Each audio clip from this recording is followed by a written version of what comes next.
کو حق سن کر سمجھ کر اس پر عمل کی توفیق عطا فرمائے۔ پوری امت کا یہ متفق عقیدہ ہے کہ زمین کا وہ ٹکڑا جہاں حضور کی قبر انور ہے، رسول اللہ کا گنبد خضراء ہے، سرکار کا مزار مقدس ہے، زمین کا وہ ٹکڑا کعبے سے بھی اعلیٰ ہے، جنت سے بھی اعلیٰ ہے اور عرش سے بھی اعلیٰ ہے۔ اس میں کسی دیوبندی بریلوی، کسی اہل حدیث، کسی شیعہ کا کوئی اختلاف نہیں، اس مسئلے پر پوری امت متفق ہے۔ چند ایک گستاخ نکال کے پوری امت کا متفق عقیدہ ہے زمین کا وہ ٹکڑا جہاں حضور کا گنبد خضراء، رسول اللہ کی قبر اطہر ہے، سرکار کا روضہ انور ہے، زمین کا وہ ٹکڑا کعبے سے بھی اعلیٰ ہے، جنت سے بھی اعلیٰ ہے اور عرش سے بھی اعلیٰ ہے۔ لیکن زمین کے اس ٹکڑے کا ڈائریکٹ تعلق حضور کے جسم اطہر سے نہیں ہے۔ جب قبر انور بنائی گئی تو پہلے ریت بچھائی گئی، پھر چٹائی بچھائی گئی، پھر حضور کے کپڑے ہیں۔ میں دوبارہ رپیٹ کر رہا ہوں، جب قبر انور بنائی گئی تو پہلے ریت بچھائی گئی، پھر چٹائی بچھائی گئی، پھر حضور کے کپڑے ہیں۔ زمین ملی ہے ریت سے، ریت ملی ہے چٹائی سے، چٹائی ملی ہے سرکار کے کپڑوں سے، کپڑا ملا بدن مصطفیٰ سے۔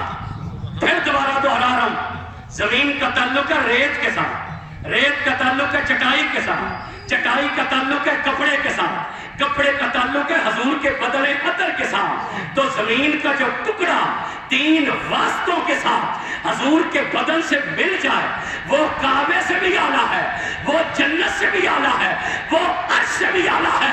تو پھر میں پوچھنا چاہتا ہوں، ارے زمین کے ٹکڑے کا مقام یہ ہے، تو جسے دیکھا اور دیکھ کر رسول نے کہا الفاطمہ تو بدت منی، فاطمہ میرے جگر کا ٹکڑا ہے، تو مجھے کہنے دیجئے ارے زمین کے ٹکڑے کا مقام یہ ہے، تو پھر جگر کے ٹکڑے کا مقام کیا ہوگا؟ زمین کے ٹکڑے کا مقام یہ ہے کہ وہ کعبے سے بھی اعلیٰ ہے، وہ جنت سے بھی اعلیٰ ہے، وہ عرش سے بھی اعلیٰ ہے۔ اگر زمین کے ٹکڑے کا مقام یہ ہے تو پھر جگر کے ٹکڑے کا مقام کیا ہوگا؟ بخاری و مسلم کی متفق حدیث ہے، ام المومنین سیدہ عائشہ صدیقہ رضی اللہ عنہا فرماتی ہے، سیدہ زہرا حضور سے ملنے کے لیے فاطمہ دروازے پر تھی، فاطمہ نے دروازے سے اجازت طلب کی، جب کانوں میں سرکار کے آواز پڑی فاطمہ کی، حضور اٹھ کر کھڑے ہو گئے۔ یاد رکھیے گا پوری کائنات میں مصطفیٰ کسی کی تعظیم کے لیے نہیں اٹھے، میں نے بولنے نہیں رہا، حضور اکرام کے لیے اٹھے، مہمان کی عزت کے لیے اٹھ کر کھڑے ہوئے۔ جب مہمان آیا تب بھی کھڑے ہوئے، جب مہمان کو رخصت کیا تب بھی کھڑے ہوئے۔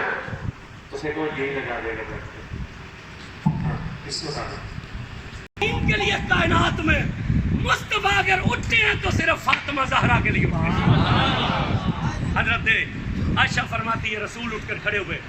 اب توجہ کیجئے گا، صرف کھڑے نہیں ہوئے رسول صرف کھڑے نہیں ہوئے۔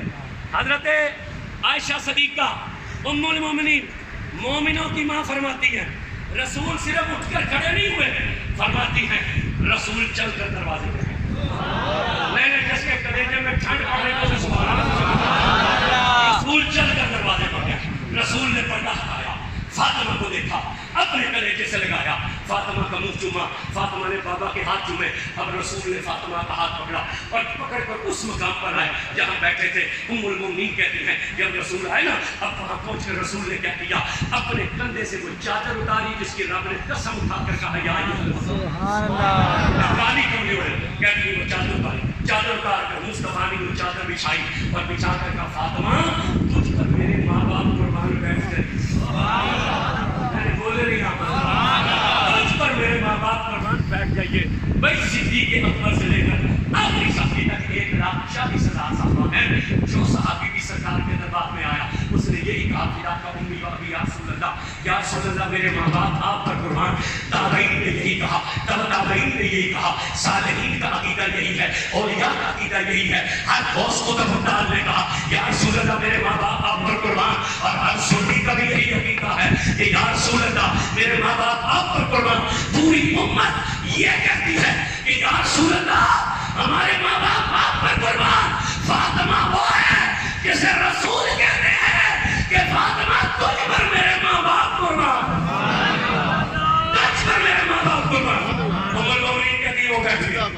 مگر چادر پر نہیں بیٹھ سکتے. انہوں نے چادر اٹھا دی, کیوں بھی گود میں رکھ بیٹھ گئے. کہتے گفتگو شروع ہوئی. اب وہ بولتی تھی تو رسول چومتے تھے, رسول بولتے تھے تو فاطمہ ہاتھ چومتی تھی. اب انہوں نے کہا بابا اجازت. حضور نے کہا ٹھیک ہے. کھڑے ہوئے بیٹی کو رخصت کرنے کے لیے جب چند قدم چلی تو رسول نے کہا فاطمہ رک جا. جی بابا اب بخاری پڑھنے لگا ہوں. حضور نے کہا فاطمہ سن, اپنی شان تو سن جا. انہوں نے کہا یا رسول اللہ پھر حکم کیجیے. حضور نے فرمایا سن, لوگ سمجھتے ہیں کہ رب لمبی تسبیح چلانے سے راضی ہوتا ہے, لوگ سمجھتے ہیں اللہ لمبے سجدوں سے راضی ہوتا ہے, لوگ سمجھتے ہیں کہ رب کعبے کے طواف کرنے سے راضی ہوتا ہے, لوگ سمجھتے ہیں کہ رب قربانی کے جانور کرنے سے راضی ہوتا ہے, لوگ سمجھتے ہیں کہ رب تلوار چلانے سے راضی ہوتا ہے, لوگ سمجھتے ہیں کہ رب صدقے خیراتوں سے راضی ہوتا ہے. اے فاطمہ جس سے تو راضی ہو جاتی ہے اسے میرا رب راضی ہو جاتا ہے. نہیں سنیے, حسین کی ماں کے نام پر تو یوں ملے گے میں سے سبحان اللہ نہیں کہا. جس سے تو راضی ہو جاتی ہے اس سے میرا رب راضی ہو جاتا ہے. جس سے تو ناراض ہو جائے اس سے میرا رب ناراض ہو جاتا ہے. آج کمینے لوگ کہتے ہیں ان کے مولوی اور نعت خان حسین حسین اس لیے کرتے ہیں کہ انہیں نوٹ ملتے ہیں, ان کی عوام اس لیے حسین حسین کرتی ہے کہ انہیں چاول کی بریکیں ملتی ہے, انہیں کھیر کی بریکیں ملتی ہے, انہیں نان علی ملتا ہے. میں نے کہا کمینے ہم نوٹوں کے لیے حسین حسین نہیں کرتے, ہم چاولوں کے لیے حسین حسین نہیں کرتے, ہم کھیر اور نان علیم کے لیے حسین حسین نہیں کرتے. اس لیے کہ ہمارا عقیدہ ہے جو ہمارے گھروں میں پکتا ہے وہ بھی حسین کے بچوں میں سبحان اللہ.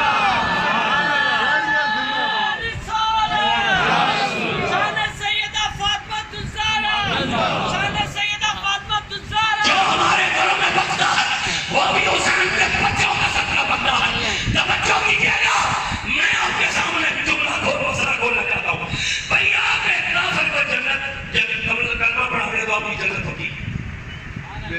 آپ ایک کافر کو مسلمان کر رہے ہیں اور وہ مسلمان رہا کرتے دم تک وہ بھی جنتی کی اور کلمہ پڑھانے والا بھی جنتی. بول نہیں رہا تو آپ چپ یوں کرتے ہیں جیسے یہ بجلی کے بل میں ٹیکس مولوی ہونے لگا ہے.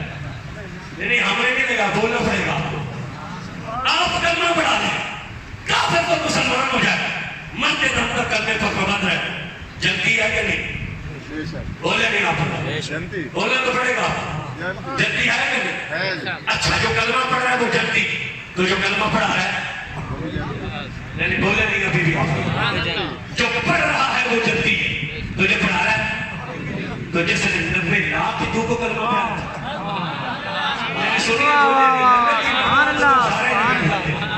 بولنا تو پڑے گا نا. جو ایک کافر کو کلمہ پڑھا ہے وہ جنتی, تو جس نے 90 لاکھ کو کلمہ پڑھا اس کی جنت پکی نہیں تھی, مگر 90 لاکھ کو کلمہ پڑھانے والا سید اجمیر کے ٹپے پر بیٹھ کر کیا کہتا ہے, شاہ است حسین. نہیں جس کے گلے میں حسین کی غلامی کا پڑا تو وہ ہاتھ اٹھا کر شاہ است حسین, بادشاہ است حسین, دین است حسین, دین بنا است حسین, سرداد ناداد دست در دست یزید حقا کے بنا الہ الہ است حسین. میں نے کہا غریب رہا, تو نے تو 90 لاکھ کو کلمہ پڑھایا, تو حسین حسین کیوں کہتا ہے؟ تو اجمیر سے آواز آئی, ارے 90 لاکھ کا کلمہ تب قبول ہوگا جب حسین کی ماں راضی ہو جائے گی. جب حسین کی ماں راضی ہو جائے گی پھر وہ محمد باہو جس کی ماں سے گڑبڑاجے کے لوگوں نے کہا اپنے محمد باہو کی سیر کا وقت نہ کر رکھا. کیوں؟ جب تیری نوکرانی سے لے کر گڑبڑاجے کے بازار میں نکلتی ہے, جو ہندو اس کے مکھ کو دیکھتا ہے وہ کلمہ پڑھ کر ہی مسلمان ہو جاتا ہے. سبحان اللہ, بڑی بات ہے, وہ تو کلمہ پڑھ کر ہی مسلمان ہو جاتا ہے. وہ محمد باہو اس کی جنت پکی ہے کہ نہیں؟ بولے نہیں پکی ہے کہ نہیں؟ ایام جوانی میں بیمار ہو گئے, بڑا علاج وہ ٹھیک نہ ہو, مریدوں نے اس کی حضور یہاں ایک ہندو حکیم ہے, بڑا پہنچا ہوا ہے, بڑا کامل ہے, چلے اس کے پاس. تو علی کے بیٹے نے کہا میری غیرت گوارا نہیں کرتی کہ میں بت پرست کے دروازے پر نہیں بولے گا کوئی بندہ جو ان کا نہیں ہے. یہ علی کا بیٹا ہے نا محمد باہو, علی کے بیٹے نے کہا میری غیرت گوارا نہیں کرتی میں بت پرست کے پاس جاؤں. آج ہمیں اپنے کردار دیکھنا چاہیے. ہم نے تو کام سے غرض ہے, ہم سکھوں کے پاس بھی چلے جاتے ہیں, ہم عیسائیوں سے تویز لیتے ہیں, ہم مرزائیوں سے تویز لیتے ہیں, ہم صحابہ کے گستاخ کے دروازے پر چلے جاتے، ہم اہل بیت کے منکر کے دروازے پر چلے جاتے. ہم تو کہتے ہیں ہمارا کام ہونا چاہیے جب کہیں سے بھی ہو جائے. مگر محمد بہو نے کیا کہا؟ میں بت پرست کے دروازے پر چل کر نہیں جاؤں گا، میں علی کا بیٹا ہوں. میں نے سبحان اللہ بھائی بولے میں علی کا بیٹا ہوں. انہوں نے کہا پھر اجازت دو ہم اسے لے لیں. فرمایا وہ نہیں ہے کیا؟ وہ نہیں ہے. انہوں نے کہا آپ اجازت دے، لانا ہمارا کام. فرمایا اجازت گئے. انہوں نے جا کر کہا مہربانی کرو ہمارے مرشد بیمار ہیں اور تیرے بغیر ٹھیک نہیں ہو سکتے، آ جا ذرا ان کی چل ہمارے ساتھ ان کا علاج کر دے. اس نے کہا کون ہے تمہارے گرو؟ اس نے کہا محمد باہو. اس نے کہا میں تو نہیں جاؤں گا. انہوں نے کہا کیوں؟ انہوں نے کہا اس کا تو مکھڑا دیکھتے ہی بندہ کلمہ پڑھ لیتا ہے. سبحان اللہ، سبحان اللہ. ڈیلی ہے سبحان اللہ بولے. ٹائم نازک ہے. اس نے کہا ان کا تو مکھڑا دیکھ کر ہی بندہ کلمہ پڑھ لیتا ہے، میں تو نہیں جاؤں گا. انہوں نے کہا کیوں؟ اس نے کہا میرا تو دھرم بدل جائے گا. آج بھی کوئی لوگ درباروں پر اس لیے نہیں جاتے کہ کہیں دھرم نہ بدل جائے. اس نے کہا میں تو نہیں جاؤں گا، میں جاؤں اور اس کے چہرے کو دیکھ کر میں کلمہ پڑھ لوں، میرا تو دھرم بدل جائے گا. لہذا میں نہیں چاہتا، جاؤ کام کرو. اب یہ نکلنے لگے. اس نے دیکھا، اس نے کہا سنو، نہ ان کے آنے کی ضرورت ہے نہ میرے جانے کی ضرورت ہے. میں اتنا کامل ہوں کہ تم اس کا پہنا ہوا کپڑا لے آؤ، میں کپڑا دیکھ کر بیماری کا پتہ چلا لوں گا. یہ آئے. حضرت نے مسکرا کے کہا نہیں. عرض کی وہ آیا تو نہیں، مگر اس نے کہا کہ میں اتنا کامل ہوں، نہ ان کے آنے کی ضرورت ہے نہ میرے جانے کی ضرورت ہے. تم کپڑا لے آؤ ان کا پہنا ہوا، میں دیکھ کر بیماری کا پتہ چلا لوں گا. مسکرا کر علی کے بیٹے نے اپنا کرتا اتارا اور طے کر کے مریدوں کے ہاتھ پکڑ کر کہا لے جاؤ، میرا کرتا بھی سے کلمہ پڑھوا. جو آئے وہ ہاتھ اٹھا کر میرا کرتا بھی کلمہ پڑھا لے گا. کرتا آیا، جب اس کے سامنے رکھا اس نے جب کپڑا پکڑا اور لگائی نا انگلیاں، خش کھا کے گرا اور ہوش میں آیا تو زبان پر کلمہ جاری تھا. ہوش میں آیا تو زبان پر کلمہ جاری تھا. سوچنے والی بات ہے، محمد باؤ کا کپڑا کلمہ پڑھا رہا ہے، ہمارا کیوں نہیں پڑھا رہا؟ کیا ہمارا کپڑا پاک نہیں؟ بولیے نا. آپ جتنے لوگ مسجد میں بیٹھے پاک بدن سے بیٹھے، پاک کپڑوں سے بیٹھے، پاک ارادے سے بیٹھے، بولے نہیں آپ بتا. پاک گھر میں آئے، کپڑا تو ہمارا بھی پاک ہے، یہ کلمہ کیوں نہیں پڑھاتا؟ وہ وجہ ہم آپ کو بتائیں گے. بات یہ ہوتی ہے جب اللہ کا بندہ اللہ کا ہو جاتا ہے. ہم بندے کس کے؟ ہم اونچا نام لے رہے ہیں اللہ کا. ہم بندے کس کے؟ ہم اللہ کے بندے ہیں مگر اللہ کے ہوئے نہیں. ہم اللہ کے بندے تو ہیں مگر اللہ کے. اور ادھر کیا معاملہ ہے؟ جب اللہ کا بندہ اللہ کا ہو جاتا ہے، جب ہو جاتا ہے پھر وہ جب اسے کرتا ہے نا یاد، تو اللہ اس کے کلیجے میں اپنا نور داخل کرتا ہے. جب نور کلیجے میں آتا ہے نا تو پھر وہ کلیجے میں نہیں آتا، پھر وہ بابا خود بول کر کہنا تھا کہ الف اللہ چبے دی بوٹی مرشد من بھی چلائی ہوں، نفی اس بات دا پانی ملیا، ہر رگے ہچائی ہوں، اندر بوٹی مشک بچایا، جان بلندے آئی ہوں تے جیوے مرشد کامل باہو جے بوٹی لائی ہوں تو پھر کلیجہ نور نہیں رہتا، پورا وجود نور بن جاتا ہے. پھر پورا نور وجود بن جاتا ہے. جب پورا وجود نور بنتا ہے تو جو کپڑا اس بدن سے لگتا ہے وہ کپڑا بھی نور بن جاتا ہے. جب کپڑا بدن سے لگتا ہے وہ کپڑا بھی نور لگ جاتا ہے. اب بولیے کوئی مقام سمجھ آئیے سلطان صاحب؟ نہیں بول نہیں رہا بتا. کوئی مقام سمجھ آئیے؟ یہ اصل میں آج کل پروگراموں کے دن ہے. رات ملتان 3 گھنٹے بیان کیا، 5:30 بجے جب پہنچو. اب دیکھیں اپنے معاملات میں لگ جاؤ. گلے پر بھی کثرت دوائی شوائی کے 2 تقریریں کر کے آ رہا ہوں اور بھی یہاں تقریر کر کے 5 بجے پھر نکل جاؤں گا. رات 2 تقریریں ملتان دوبارہ ہیں. اب وہ پھر میں نے دوستوں سے کہا کہ وہ ساؤنڈ یہاں لگنا چاہیے، اس پر آواز نہیں ہے. تو یہ ساؤنڈ بھی میں نے اپنے طور پر کہا ہے. میں نے کہا ساؤنڈ لگوائے تو مجھے انہوں نے کہا خرچہ. میں نے کہا خرچہ وہ دیں گے جو حسین کا ذکر سننے کے لیے. اس لیے آج جو آپ نے ہماری خدمت کرنی ہے نا جتنے جو ہے اس نیت سے کرنی ہے کہ اس خدمت سے اس کا خرچہ جائے اور اس کے خرچے کا آپ کو اجر کیا ملے گا. یاد رکھنا جس نے نیکی کی ترویج میں تعاون کیا اور جس نے بھلائی کے کام میں تعاون کیا جب تک وہ بھلائی ہوتی رہے گی اجر ملتا رہے گا. ان جمعوں میں اس ساؤنڈ کی بدولت لوگوں کو آواز صاف پہنچے گی.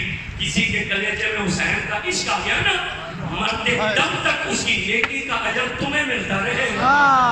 اس لیے ہمارے لیے نہ کرنا, یہ نہ سوچنا کہ میرے کو پیسوں کی ضرورت ہے, وہ اللہ میں دے رہا ہے. راتی میں اسی جگہ پڑھ کے لے آئے, آج بھی پڑھ لے ایسا, اگر بھی پڑھ لے ایسا, ہمارے لیے نہیں مگر اس لیے کہ ذکر حسین کی سزا بلند ہوتی ہے. بس اب تو میں جو کیجیے گا اس کی جنت ہوتی ہے کہ نہیں؟ بولے نہیں, آواز نہیں آئی. اس کی جنت ہوتی ہے کہ نہیں؟ جس کا کرتا بھی کلمہ پڑھا ہے, تو جس کی کرتا جس کا کلمہ پڑھاتا ہے وہ احمد پور کے ٹبے پر بیٹھ کر کیا کہتا ہے, یہ کر دینی علم بھی چھوٹا. میں نے بولے نہیں آتا, یہ کر دینی علم بھی چھوٹا. سارے سے کیوں کرتے ہو؟ پتا چلا سلطان محمد بہو نے 450 سال پہلے امت مصطفیٰ کو کہا تھا, یاد رکھنا دین علم میں نہیں ہے. نہیں بولنے نہیں آتا, دین علم میں آواز اونچی ہونی چاہیے. دین علم میں یہ کر دین علم میں چھوٹا. سارے سے کیوں چڑھتے ہو؟ دین علم میں نہیں ہے. ہر عالم دیندار نہیں ہے. وہ بھی تو ہے, وہ بھی علم والا تھا جس سے پوچھا گیا کہ رسول کی کتنی تعریف کرنی چاہیے, اور کون ہے وہ؟ عبد الرشید, مولانا رشید گنگوہی. پوچھا گیا فتاوی رشیدی, رشیدیوں میں فتویٰ موجود ہے, رسول کی کتنی تعریف کرنی چاہیے. تو مولوی نے آگے سے کہا, عام بشر کی سی بلکہ اس سے بھی کم. عام بشر کی سی بلکہ اس سے بھی کم. بھائی وہ بھی تو علم والا تھا جس نے کہا رسول مر کر مٹی میں مل گئے. وہ بھی تو علم والا ہے جس سے پوچھا تھا کہ علم غیب ہے کہ نہیں. کہا اگر تم کلی علم غیب مانتے ہو تو وہ صرف اللہ کے پاس ہے, اور اگر تم جزوی علم غیب مانتے ہو وہ تو زید, بکر اور جانوروں اور بادلوں کو بھی علم ہے. تو حضور کی تخصیص کیا ہے؟ 450 سال پہلے ہمارے بابے نے ہمیں کہا تھا, یاد رکھنا دین علم میں نہیں. بول نہیں رہے آپ, دین علم میں جے کر دین علم بھی چھوٹا. سارے سے کیوں چڑھتے ہو؟ 18,000 جو عالم وہاں عبد حسین دے بندے ہو, جے کر بندے بیت رسولی پانی کیوں بند کر دے ہو, جے منازع سر بندہ کر دے, خیمے تبو کیوں سردے ہو, صادق دین سخی حسین کا باہو جڑے سر مرور نہیں کرتے ہو. اس محمد باہو کی جنت ہوتی ہے کہ نہیں؟ تو میں نے کہا باہو تو تیرا تو کرتا دیکھ کر بندہ کلمہ پڑھ لیتا ہے, تو احمد پور کے ٹبے پر بیٹھ کر کس لیے حسین حسین کرتا ہے؟ اس نے کہا اس لیے کہ حسین کی ماں راضی ہوگی تو یہ ساری عبادتیں قبول ہوگی. حسین کی ماں راضی ہوگی تو یہ ساری عبادتیں قبول ہوگی. تو مجھے کہنے دیجئے, اگر زمین کے ٹکڑے کا مقام یہ ہے تو پھر جگر کے ٹکڑے کا شان کیا ہوگا؟ بھائی زمین کا ٹکڑا 3 واسطوں سے رسول کے بدن سے مل جائے, وہ جنابے سے بھی آلہ, وہ جنت سے بھی آلہ, وہ عرش سے بھی آلہ. تو جسے رسول نے دیکھا اور مسکرا کر کہا, یا علیو لحمو کا لحمی, دمو کا دمی, جسمو کا جسم, روحو کا روحی, علیو منی وانا منہو. یا علیو من احبکا فقط احبنی, من احبنی فقط احب اللہ. یا علیو من افردکا فقط افردنی, من افردنی فقط افرد اللہ. یا علیو محبو کا محبی و محبی محب اللہ, مبغضو کا مبغضی و مبغضی مبغض اللہ. اے علی تیرا گوشت میرے گوشت میں سے, تیرا خون میرے خون میں سے, تیری جان میری جان میں سے, تیری روح میری روح میں سے. تو مجھ سے ہے, میں تجھ سے ہوں. جس نے تجھ سے محبت کی اس نے مجھ سے محبت کی, جس نے مجھ سے محبت کی اس نے اللہ سے محبت کی, جس نے تجھ سے بغض رکھا اس نے مجھ سے بغض رکھا, جس نے مجھ سے بغض رکھا اس نے اللہ سے بغض رکھا. یا علی جو تجھ سے ملا وہ مجھ سے ملا, جو مجھ سے ملا وہ خدا سے مل گیا. یا علی جو تجھ سے پھرا وہ مجھ سے پھرا, جو مجھ سے پھرا وہ خدا سے ملا. جو مجھ سے پھرا وہ خدا سے مل گیا. پھر زمین کے ٹکڑے کا یہ شان ہے. تو جسے کہا تو میری جان ہے, میں بولنے نہیں, آواز اونچا ہونا چاہیے آپ. جسے کہا تو میری جان. اور دیکھیے رسول نے صرف جان نہیں کہا, اس لیے کہ جان تو اور لوگ بھی کہتے ہیں. جان تو ہاں لوگ اپنے دوست کو کہتے ہیں کہ میری جان ہے. کئی لوگ بیگم صاحبہ کو کہتے ہیں, کئی اولاد کو کہتے ہیں, کئی مرشد کو کہتے ہیں. بھائی جان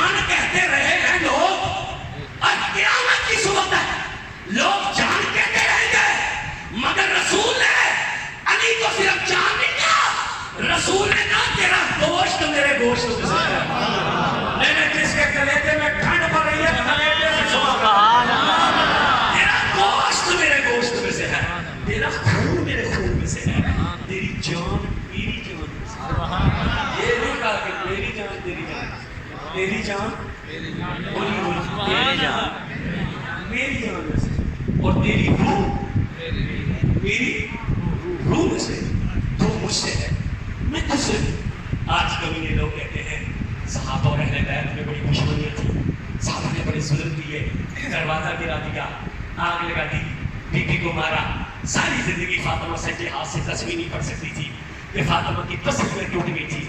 حسین قبر رسول پر جا کر کہتے تھے نانا میری ماں کو مارا گیا ہے، 400 سال بعد یہ کسے کہانیاں بنا کر محرم کا چاند چڑھتا ہے، لوگ امت کو تفریح کرنے کے لیے، امت کو برا کرنے کے لیے یہ تعریفیں کر رہے ہیں۔ میں آپ کو بتاتا ہوں صحابہ اہل بیت کے دشمن نہیں تھے، صحابہ اہل بیت کے غلام تھے۔ میں نے جس کا کلیجہ ٹھنڈا ہو رہا ہے اسے سبحان اللہ، صحابہ اہل بیت کے غلام تھے۔ اب میں آپ کے سامنے روایت پڑھنے لگا ہوں اور میں ابن اساکر سے پڑھنے لگا ہوں۔ السنن الغابہ میں بھی موجود ہے، مسلم میں بھی موجود ہے، نسائی میں بھی موجود ہے۔ صحابی کا نام ہے انس بن مالک، 120 سال عمر ہے، آخری زندگی کا وقت تھا، برادری سرانے کڑی تھی، تو آخری وقت پر بندہ کلمہ پڑھتا ہے یا علی علی کرتا ہے؟ جو گنگا ہے وہ چپ ہے، جس کے منہ میں زبان ہے اسے حسین کے بابا کے ذکر میں بولنا پڑے گا۔ آخری گھڑیوں میں کلمہ پڑھتا ہے کہ علی علی کرتا ہے؟ بول نہیں رہے آپ بھائی، صحابی کی زندگی کا آخری وقت ہے اور آخری وقت ہی برادری سرانے کٹھی ہوتی، آخری سانسیں تھی، برادری کٹھی تھی۔ ایک شخص آیا جس کا نام یوسف بن حجاج تھا، حجاج بن یوسف نہیں، یوسف بن حجاج۔ اس نے اگر علی پاک کی شان میں بکواس ہوتی، اس نے علی پاک کی شان میں بکواس ہوتی، انس بن مالک نے آنکھیں کھول کر دیکھا اور دیکھ کر کہا ہے تم میں سے کوئی مرد جو اس بوڑھے کو اٹھا کر بٹھائے تاکہ میں اس خبیث کو بتاؤں کہ علی کا شان کتنا ہے، میں اسے بتاؤں علی کا شان کتنا ہے۔ میں آپ سے پوچھنا چاہتا ہوں انس کو تو یہاں کلمہ پڑھنا چاہیے، ہماری دعا کیا ہوتی ہے؟ یا اللہ مرتے وقت اونچا بولیے، مگر وہ تو کیا کہتے ہیں میں اسے بتاؤں علی کا شان کتنا ہے۔ اس کا مطلب صحابہ کا عقیدہ تھا کلمہ بھی عبادت ہے، ذکر علی عبادت، علی کو یاد کرنا بھی عبادت ہے۔ اور یہ صحابی کا آخری وقت کا بیان ہے۔ جو لوگ بکرا یہاں ہیں یا کچہریوں سے وابستہ ہیں یا پولیس سے وابستہ ہیں یا سمجھدار لوگ ہیں، وہ جانتے ہیں کہ آخری بیان پر پورے مقدمے کا دار و مدار ہوتا ہے، آخری بیان پر پورے مقدمے کا دار و مدار ہوتا ہے۔ انس بن مالک کو اٹھا کر بٹھا دیا۔ آپ نے کہا سن، جب حضور مدینے میں آئے تو مدینے کے لوگ سرکار کی خدمت میں آتے ہوئے کسی نے اونٹ پیش کیا، کسی نے گھوڑا پیش کیا، کسی نے بکریاں پیش کی، کسی نے یمن کی چادریں پیش کی، کسی نے سونا چاندی پیش کیا۔ فرماتے ہیں میں ایک غریب ماں کا بیٹا تھا، ہمارے گھر میں کچھ نہیں تھا، میری عمر 8 سال تھی، میری ماں نے میرا ہاتھ پکڑا، رسول اللہ کے دربار میں جا کر کہا یا رسول اللہ لوگ گھوڑے پیش کر رہے ہیں، لوگ اونٹ پیش کر رہے ہیں، لوگ بکریاں پیش کر رہے ہیں، لوگ سونا چاندی پیش کر رہے ہیں، یمن کی چادر پیش کر رہے ہیں، میں مدینے کی یہ غریب عورت ہوں، میرے پاس دینے کے لیے اور کچھ نہیں، یہی میرا ایک بیٹا ہے، میں اسے لے آئی ہوں، اسے قبول کر لیجیے۔ میری اونچی زبان اللہ، میں دعا کرتا ہوں جو سبحان اللہ بولے رسول اللہ ان کی اولاد کو بھی اپنی غلامی میں کروں۔ میری ماں نے کہا میرا ایک ہی بیٹا ہے، میں اسے لے آئی ہوں، قبول کر لیجیے۔ فرماتے ہیں رسول اللہ نے مجھے قبول کر لیا۔ یہ جو کالجے کے بچے ہیں نا، ان کی 11ویں کی کتاب میں سبق ہے دا پروفٹ آف دا مرسی، اور اس کا پہلا سٹینزا یہی ہے حضرت انس رضی اللہ عنہ سے I was the servant of Holy Prophet and I served the Holy Prophet for 10 years۔ میں حضور کا نوکر تھا، میں نے 10 سال نبی پاک کی خدمت کی۔ اب حضرت انس کہتے ہیں حضور نے مجھے قبول کر لیا۔ آپ فرماتے ہیں سن، میں حضور کے گھر میں رہتا تھا، ایک دن ایک صحابی نے چکور پرندے کا شکار کیا۔ چکور پرندہ سمجھتے ہو؟ بولو بولو ذرا، چکور پرندے کا شکار کیا۔ اس نے تحفہ حضور کو بھیجا تو وہ گوشت بنا۔ حضور کی خادمہ کا نام تھا ام ایمن۔ حضور کی خادمہ نے وہ گوشت بھنا، حضور کو بھنا ہوا گوشت پسند تھا، ڈونگے میں ڈال کر آگے رکھا۔ انس کہتے ہیں میری عمر 10 یا 11 سال تھی، جب بھنے ہوئے گوشت کی خوشبو آئی نا تو میں حضور کے قریب ہوا۔ کیوں کہ حضور ابھی ٹکر اٹھائیں گے، مجھے بوٹیاں ڈال کر دیں گے، اس لیے کہ حضور کا طریقہ یہ تھا پہلے مجھے کھلاتے تھے بعد میں خود کھاتے تھے۔ نہیں یہ تو آپ کے کلیجے میں حضور کا طریقہ تھا، پہلے مجھے کھلاتے تھے بعد میں کہتے میں قریب ہوا، ابھی ٹکر اٹھا کے بوٹیاں ڈالیں گے، جب میں قریب ہونا حضور نے کہا آ جاتا بیٹھ جا، دعا کرتے ہیں، کہتے میں بیٹھ گیا۔ حضور نے ہاتھ اٹھائے اور ہاتھ اٹھا کر کہا یا اللہ اس بندے کو جلدی سے بھیج دے جو تجھے بھی سب سے پیارا ہے اور مجھے سب سے پیارا ہے، میرے جن کو پیارا ہے انہیں ہاتھ اٹھا کر سبحان اللہ۔ اور میں یہ شیعہ کتاب نہیں پڑھ رہا، سنیوں کی کتابیں پڑھ رہا ہوں۔ اب تو ہمارے مولویوں کو ذکر علی سے تکلیف ہوتی ہے، اب تو ہمارے مولویوں کو ذکر علی سے درد اٹھتا ہے۔ آپ غوث پاک کی شان بیان کریں، کوئی مولوی نہیں کہتا حوالہ دکھاؤ۔ آپ داتا صاحب کی شان بیان کریں، کوئی مولوی نہیں کہتا کہاں لکھا ہے۔ آپ سلطان صاحب کی شان بیان کریں، کوئی مولوی نہیں کہتا کہاں لکھا ہے۔ آپ صحابہ کی شان بیان کریں، کوئی مولوی نہیں کہتا کہاں لکھا ہے۔ آپ علی پاک کی شان بیان کریں، مولوی کہتا کہاں لکھا ہے۔ اب میں نے کہا حیرت ہے، کھاتا حسین کے بچوں کا صدقہ ہے، میں نے جو کھاتے ہیں انہیں بولنا چاہیے۔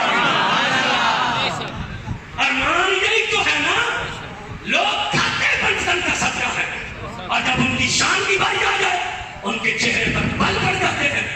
انس کہتے ہیں رسول نے کہا بیٹھ جا دعا کرتے ہیں، میں بیٹھ گیا، رسول نے ہاتھ اٹھایا اور کہا یا اللہ جلدی سے اس بندے کو بھیج جو تجھے بھی سب سے پیارا ہے اور مجھے بھی سب سے پیارا۔ آگے وہ آئے ہمارے ساتھ مل کر کھانا کھائے۔ انس کہتے ہیں میرا تعلق تھا قوم انصار سے، انصاریوں کو خوش ہونا چاہیے۔ میری قوم کے دو قبیلے تھے، بنی اوس اور بنی خزرج۔ میں تھا بنی خزرج سے۔ میں نے رسول کی دعا میں دعا مانگی، یا اللہ آج بندہ میرے قبیلے کا بھیج دے، قیامت کی صبح تک میرے قبیلے کی شان اونچی ہو جائے گی کہ بنی خزرج وہ قبیلہ تھا جس کا ایک بندہ اللہ کو بھی سب سے پیارا تھا، رسول اللہ کو بھی سب سے پیارا تھا۔ انس کہتے میں نے دعا مانگی، کہتے دعا ختم ہو گئی، چہرے پر ہاتھ پھیر لیے گئے، چند دفعے گزرے، دروازے پر دستک ہوئی، کہتے میں بڑی جلدی سے اٹھا، میں نے تیزی سے جا کر دروازہ کھولا، جب باہر دیکھا باہر تو مولا علی کھڑے ہوئے ہیں۔ جسے علی کے آنے پر خوشی ہوئی ہے رسول کہتے باہر مولا علی کھڑے تھے۔ میں نے پوچھا کیسے آئے ہو؟ اور انہوں نے کہا حضور سے ملنا ہے۔ میں نے کہا چاہیے چاہیے، حضور کبھی آرام کر رہے، کہتے علی واپس ہو گئے۔ میں اندر آ گیا، حضور نے کوئی نہ پوچھا کون آیا تھا، حضور نے کہا آجا آجا دعا کرتے ہیں۔ کہتے میں بیٹھ گیا، رسول نے ہاتھ اٹھا کر کہا یا اللہ جلدی سے اس بندے کو بھیج دے جو تجھے بھی سب سے پیارا ہے، مجھے بھی سب سے پیارا ہے۔ کھانا ٹھنڈا ہو رہا ہے، وہ آئے ہمارے ساتھ مل کر کھانا کھائے۔ انس کہتے میں نے پھر کی دعا مانگی، یا اللہ بندہ میرے قبیلے کا بھیج دے۔ کہتے دعا ختم ہو گئی، چہرے پر ہاتھ پھیر لیے گئے، چند دفعے گزرے، دروازے پر دستک ہوئی، میں بڑی تیزی سے اٹھا، مجھے یقین تھا بندہ میرے قبیلے کا ہوگا۔ کہتے جیسے دروازہ کھول کر میں نے باہر دیکھا، باہر تو مولا علی کھڑے تھے۔ یہ برامدے والے سبحان اللہ نہیں بول رہے، پھر مجھے شک پڑ گیا آپ کے بارے میں۔ اور یاد رکھنا حضور نے فرمایا تھا، وہ خود فرماتے کہ میرے رسول نے مجھے کہا، مجھے اس رب کی قسم جس نے زمین کو پھاڑ کر دانے سے پودا نکالا، میرے رسول نے مجھے کہا تھا اے علی مومن تیرے بغیر رہ نہیں سکتا، منافق تیرے نزدیک آ نہیں سکتا۔ اس لیے برامدے والے بھی ہاتھ اٹھا کر بولے سبحان اللہ، تاکہ ہمیں پتہ چلے ہماری صفوں میں منافق کوئی نہیں بیٹھا ہوا ہے۔ توجہ کیجیے، توجہ کیجیے گا۔ کہتے ہیں بہت علی سے میں نے پوچھا کیسے آئے، انہوں نے کہا حضور سے ملنا ہے۔ میں نے کہا چاہیے حضور آرام کریں۔ کہتے ہیں علی واپس ہو گئے، میں اندر آ گیا، حضور نے کوئی نہ پوچھا کون ہے، حضور نے کوئی نہ پوچھا، حضور نے کہا آجا آجا دعا کرتے ہیں۔ کہتے میں بیٹھ گیا، حضور نے ہاتھ اٹھایا اور کہا یا اللہ جلدی سے اس بندے کو بھیج جو تجھے بھی سب سے پیارا ہے، مجھے بھی سب سے پیارا ہے۔ کھانا ٹھنڈا ہو رہا ہے، وہ آئے ہمارے ساتھ مل کر کھانا کھائے۔ انس کہتے ہیں میں نے پھر دعا مانگی، یا اللہ بندہ میرے قبیلے کا بھیج دے۔ کہتے ہیں دعا ختم ہو گئی، چہرے پر ہاتھ پھیر لیے گئے، چند دفعے گزرے، دروازے پر دستک ہوئی، میں بڑی جلدی سے اٹھا، مجھے یقین تھا اب بندہ میرے قبیلے کا ہوگا۔ کہتے ہیں جیسے دروازہ کھول کر میں نے باہر دیکھا، باہر تو مولا علی کھڑے تھے، مولا علی کھڑے تھے۔ میں نے پوچھا کیسے آئے ہو، انہوں نے کہا حضور سے ملنا ہے۔ کہتے اب میں علی کو یہ کہنا چاہتا تھا کہ واپس جائیے، حضور آرام کر رہے ہیں، اب یہ کہنا چاہتا تھا، اندر سے میرے رسول کی آواز بلند ہوئی، میرے نبی نے پکار کر کہا اوے انس قبیلے کی محبت جانے دے، میرے علی کو اندر آنے دے۔ قبیلے کی محبت جانے دے، میرے علی کو اندر آنے دے۔ انس کہتے سن علی وہ ہے جو اللہ کو بھی سب سے پیارا اور رسول اللہ کو بھی، بولے نہیں پھر ہمیں بھی ہونا چاہیے کہ نہیں ہونا چاہیے؟ وہ نعرہ حیدری لاؤ، نعرہ حیدری، نعرہ حیدری۔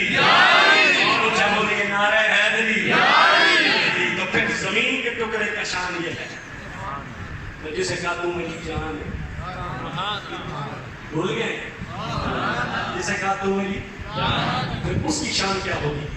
زمین کے ٹکڑے کا شان یہ ہے. ایک حدیث پڑھ دیتا ہوں. اصل میں جب تقریر شروع ہوتی ہے تو وقت ختم ہو جاتا ہے. اب یہ سوچ رہے ہیں کہ وہاں ایک مسجد چھوڑ دے اور یہاں پر آ کر جلدی تقریر شروع کر دیا کرے تو گھنٹہ ڈیڑھ گھنٹہ تو تقریر ہو, پونے گھنٹے میں تو میں گرم ہوتا ہوں. سچی پوچھے اب میں تیار ہوا ہوں, میرا گلا بھی اب تیار ہوا تقریر کرنا. چلے اب باقی گفتگو تو آئندہ جمعہ ہی ہوگی نا. اب میں اگلی ہستیوں کو کا ذکر تو نہیں کر سکتا, وہ پھر اگلے جمعے کریں گے. امام حسن حسین کی شان ایک جملہ علی پاک کی حدیث کا سن لیں. 3-4 سال پہلے پسرور تقریر کرنے گئے, یہ سیالکوٹ سے بھی آگے. ہم سے پہلے مفتی صاحب تقریر کر رہے تھے, شان صاحبہ پڑھ رہے تھے. انہوں نے آخر میں ایک حدیث پڑھی کہ حضور نے فرمایا ابو بکر میری آنکھیں, خوش ہو کر وہ سبحان اللہ, عمر میری زبان ہے, عثمان میرے کان ہے, آگے ڈنڈی ماری پھر ہماری ڈنڈی ماری, ڈنڈی مان کے کہتے ہیں ان 3 کی محبت ایمان. تقریر ختم ہو گئی. بعد میں خطبہ پڑھتے میں نے مولانا بڑی شان صاحب بیان کی ہے, اللہ اور زندگی دے, اللہ ہم سب کو بھی صحابہ کا غلام بنائے. مگر میں نے کہا حدیث آپ نے پوری نہیں پڑھی, پوری ہم پڑھ لیتے ہیں. حضور نے فرمایا ابو بکر میری آنکھیں ہیں, عمر میری زبان ہے, عثمان میرے کان ہے, اور علی میرے جان ہے. سبحان اللہ, خوش ہو کر بولے سبحان اللہ. ابو بکر میری آنکھیں ہیں, ابو بکر میری آنکھیں ہیں, ابو بکر میری آنکھیں ہیں, عمر میری زبان ہے, عثمان میرے کان ہے, علی میری جان ہے. میں نے کہا مولانا جسے جان ہی اچھی نہ لگے اس نے آنکھوں سے کیا لینا, جسے جان اچھی نہ لگے صفات اللہ صاحب اس نے کانوں سے کیا لینا ہے, جسے جان اچھی نہ لگے اس نے زبان سے کیا لینا ہے. تو پھر ذرا بولنا تو پڑے گا نا. زمین کے ٹکڑے کا شان یہ ہے جو 3 واسطوں سے ملے, اور جسے کہا تو میری جان ہے, پھر اس علی کا شان کیا ہوگا. اللہ محبت اہل بیت کو زندہ رکھے. انشاءاللہ آئندہ جو میں یہی سے گفتگو کا آغاز کریں گے.